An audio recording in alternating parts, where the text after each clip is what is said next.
যারা কালকে আমাদের ভাই বোনদেরকে, শুধু ভাইদের গায়ে না, আমাদের মায়েদের গায়েও তারা হাত তুলেছে, আমরা তার তীব্র নিন্দা জানাই। ওরা কি মায়ের পেট থেকে জন্ম নেয় নাই? এখনই যদি সেই 15.5 বছরের কায়দায় আবার নির্বাচনী ময়দানকে উলট পালট করে দেওয়া হয়, তাহলে জাগ্রত যুব সমাজ কাউকে ক্ষমা করবে না। আমরা একটা দুর্নীতি, দুঃশাসন মুক্ত, ন্যায় ইনসাফ ভিত্তিক আমরা একটা সমাজ গড়তে চাই, যেই সমাজে ফ্যাসিজম আর ফিরে আসবে না। এর জন্যে আমরা দুটো নির্বাচন একসাথে অংশগ্রহণ করব, একটি জাতীয় সংসদ নির্বাচন আর একটি হচ্ছে রেফারেন্ডাম। আজকে আমি নির্বাচনের ব্যাপারে কিছু বলবো না, এটা আচরণবিধির লঙ্ঘন হবে, ওটা কালকে থেকে বলা শুরু করবো ইনশাল্লাহ।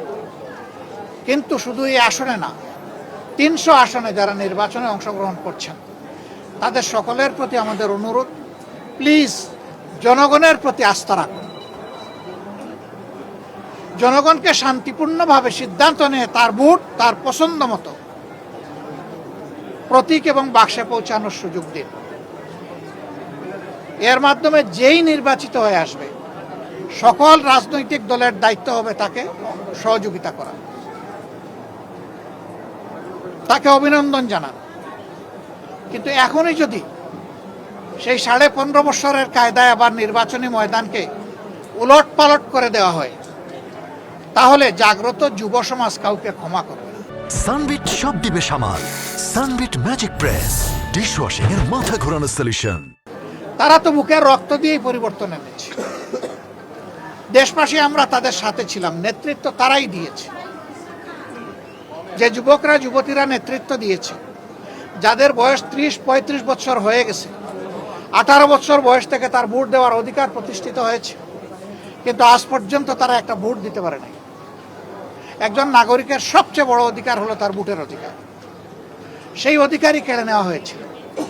একই কায়দায় এখন যদি কেউ আবার আমার ভোট আমি দিব, তোমারটাও আমি দিব, এই স্লোগান দিয়ে যদি কেউ ভোটের ময়দানে নামেন, এই যুব সমাজ তাদেরকে ভোটের মাধ্যমে, ব্যালটের মাধ্যমে সমুচিত জবাব দেবে। আমরা সবাইকে অনুরোধ করব, আসুন শান্তিপূর্ণ অবস্থানে থেকে পরস্পরের প্রতি শ্রদ্ধাশীল হয়ে আমরা একটা সুষ্ঠু নির্বাচনে সহযোগিতা করি। বাংলাদেশ জামাতে ইসলামী অঙ্গীকারবদ্ধ, যারা কালকে আমাদের ভাই বোনদেরকে, শুধু ভাইদের গায়ে না, আমাদের মায়েদের গায়েও তারা হাত তুলেছে, আমরা তার তীব্র নিন্দা জানাই। ওরা কি মায়ের পেট থেকে জন্ম নেয় নাই?